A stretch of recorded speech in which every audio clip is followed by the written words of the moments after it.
Frei Davi, a gente viu ali que em cada região que Jesus Cristo é representado, ele acaba assumindo algumas características do povo que ali o representa. Mas esse Jesus Cristo loiro, dos olhos azuis, que foi colocado para a gente, que foi imposto para a gente, talvez seja para construir uma narrativa de superioridade branca e europeia? Tanto a Igreja Católica como as denominações cristãs que vêm após ela, até hoje, todas têm um grande débito com o povo negro. O povo negro é humilhado nas religiões. É inaceitável no Brasil que nós, afro-brasileiros, somos 56,2% do povo brasileiro e não temos 5% de bispos negros. Ou seja, essa perpetuação a partir da manipulação da figura do nosso mestre Jesus Cristo, que era moreno, da cor daquele povo palestino, e é trazido nessa agressão até a pessoa de Jesus. Nessa agressão até a pessoa de Jesus. Branca, loira, isso não pode continuar. E cabe a nós, padres, pastores e demais denominações religiosas em geral, combater-se e deixar a igreja nua para ser verdadeira. Uma igreja que insiste em jogar um Jesus loiro é uma igreja que não está a favor da verdade. Pastor Rodrigo, você, além de ser pastor, também é arqueólogo, um cientista. De que maneira que a gente pode olhar para essa nova representação desse Jesus negro através dos olhos da ciência? Interessante. Em parte, eu concordo e bato palmas com o que foi dito no vídeo, com o que o Frei falou. Outra parte, eu tenho uma visão ligeiramente diferente. Mas eu quero colocar bem claro que eu sou negro, estou no meu lugar de fala, já sofri racismo, não aceito a ideia de que o Brasil não tem racismo, eu já sofri, mas eu tenho um medo, estou falando bem em primeira pessoa do singular, de que o meu trauma direcione a minha luta pelo racismo. Eu tenho que tomar muito esse cuidado. Porque se eu usar o meu trauma para dar o assento à minha luta contra o racismo, eu não estarei provocando uma mudança social, eu estarei provocando uma vingança. Agora, o que eu discordei ali? Que o Jesus loiro só partiu a partir do renascentismo para cá, Petrarca. Não, nós temos quadros, e eu não estou aqui para defender a Igreja Católica, eu nem sou católico, mas nós temos quadros católicos do V século, do VI século. Muito anteriores. Muito anteriores, que já apareceu um Jesus branco. A construção do Jesus eurocêntrico não foi para desacatar os africanos, foi contra os judeus. Exatamente. Porque ser cristão era não ser judeu. Então eles queriam tornar um Jesus eurocêntrico não para que ele não fosse negro, para que ele não fosse judeu. A questão dos negros veio a posteriori. Eu tenho uma visão um pouco diferente. Veio a posteriori. E só mais um detalhe aqui, padre. Repito, eu não estou negando o racismo, senão eu vou negar minha própria luta de vida. Mas também não podemos atribuir tudo a racismo. E eu só tenho um receio daquela fala que foi dita ali, que falaram assim, não, Jesus era negro. Não, Jesus não era negro. Jesus era judeu, e o judeu não é negro. É uma outra tez de pele. Pai Sidney, quem segue religiões de matrizes africana comumente é chamado como macumbeiro, seja ele umbandista, candomblecista, ou seja ele de Ifá. O que isso acontece? Veja que, mais uma vez, no cerne da questão está o racismo. Você não tem um termo, não é? Quer dizer, no Brasil, para os judeus, para os budistas, para o Hare Krishna.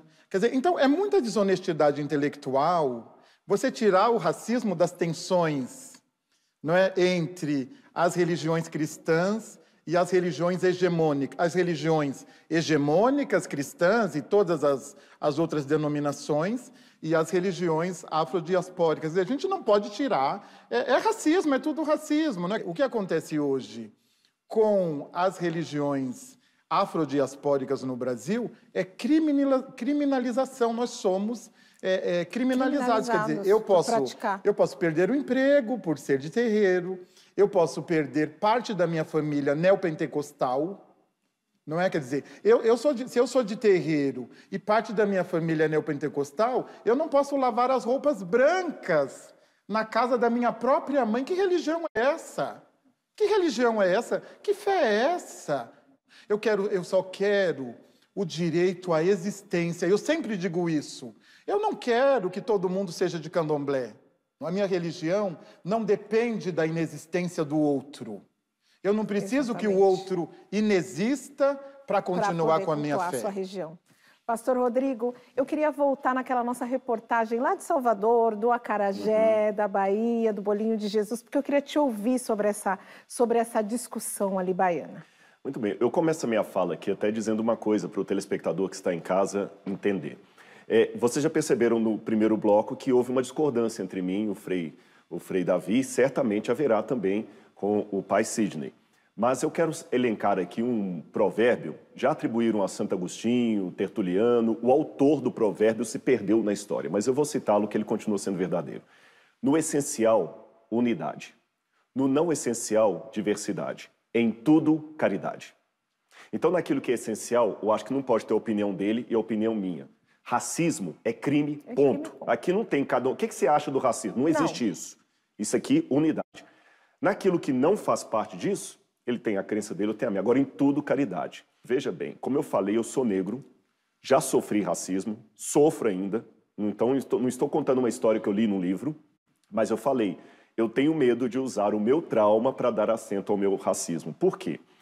Por exemplo, eu percebi duas atitudes aqui, não deles, mas eu digo das matérias. Na primeira, quando houve uma apropriação do bolinho de acarajé pelos evangélicos, isso foi abominado, porque isso pertence à cultura afro. Mas quando na outra matéria houve uma apropriação do catolicismo europeu por religiões de matriz africana, foi parabenizado.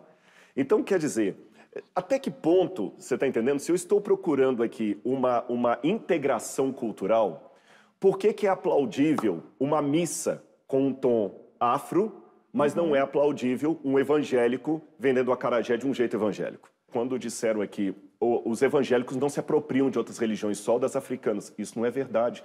Tem um monte de igreja evangélica aí com pastor usando talit, usando kippah e colocando menorá no altar. Isso não é isso é judeu. Isso é judeu. Tem um monte de igreja evangélica fazendo isso. Tem um monte de igreja evangélica se apropriando de coisas budistas também, quando vai para a janela 1040. Então eu temo tornar a África uma espécie de africanização, que tudo que é bom tem que vir da África. Lembrando que eu sou brasileiro. Eu não tenho só sangue africano na minha veia, porque eu já procurei minha ascendência. Eu tenho cristão novo, para quem não sabe em casa, é judeu que foi convertido à força no catolicismo. Eu tenho índio no meu sangue, eu tenho africano no meu sangue. Então eu tenho o português, o índio, o africano e o judeu. Eu tenho os 4. Por que eu só posso privilegiar uma das etnias? Então eu tenho essa preocupação. Isto não significa, da minha parte, negação do racismo. Por favor, eu quero acentuar isso aqui. Mas eu acho que a luta de Jesus é por todos os oprimidos, e não apenas um deles. Eu tenho que lutar por todos os segregados, seja ele negro, seja ele judeu, seja ele mulher, seja ele uma mãe branca que também está na periferia lutando para criar um filho, tá certo? E eu não posso aqui, pai, responder por todos os evangélicos, eu posso responder por mim. Que bom, E por que bom isso- que o senhor não pode. Porque na minha fala, é lógico, teologicamente falando, tem diferença. Como falou, você não é cristão, eu sou adventista. Mas jamais eu iria apoiar alguém desacralizar um culto. Aliás, eu quero só falar uma coisa, que não em propaganda da minha religião, mas a minha crença, eu advogo, entre as minhas formas doutrinárias, a separação absoluta entre igreja e Estado. Porque um bom presidente, um bom governante, não pode governar só para os adventistas. Eu quero que no bairro eu tenha tanto direito a ter uma igreja adventista, como você tem direito a ter um centro espírita. E por isso que aqui o Estação Livre eu comecei dizendo que a gente era um espaço de tolerância, para que vozes como a de vocês tenham espaço e possam falar aqui o que vocês acreditam e têm como verdade. Mas, Sidney, a gente viu ali na reportagem falar de sacrifício animal, sacrifício vegetal. Eu vejo que outras religiões também praticam o sacrifício animal, pessoas que vestem sapatos de couro, bolsa de couro, roupas de couro, mas veem como um problema a galinha da macumba. Essa intolerância, isso mostra a intolerância, o seu ver. Essa intolerância nos últimos tempos, ela vem crescendo, ela vem diminuindo. Olha, pelas mãos, não é, de deputados e vereadores do Rio Grande do Sul, nós fomos parar no STF, no Supremo Tribunal Federal. Quer dizer, a morte da galinha, né, como diz o Dr. Édio, vale mais que a morte do corpo preto. Os evangélicos nos levaram porque eu sou um negro de candomblé. Eles nos levaram ao Supremo Tribunal Federal. Isso é desperdício de erário, não é? Quer dizer, então, nós estamos diante, não é, de lavagem cerebral e diante de um projeto político de poder. E eu preciso dizer que a religião foi inventada ontem. Antes da religião, nós já sempre tivemos uma espiriticidade negra. Sempre. Porque para os negros não há separação entre a dimensão espiritual e a dimensão material. Eu tenho mais uma coisa importante a dizer.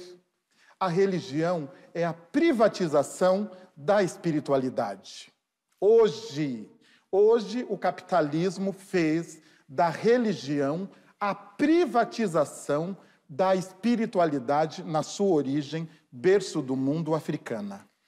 Enquanto o pai estava falando aqui, eu estava lembrando de algumas situações que eu também já fui discriminado por ser evangélico. Então eu vou dar 2 exemplos para vocês aqui. Eu vou dar um exemplo vergonhoso, que corrobora com o que ele está falando.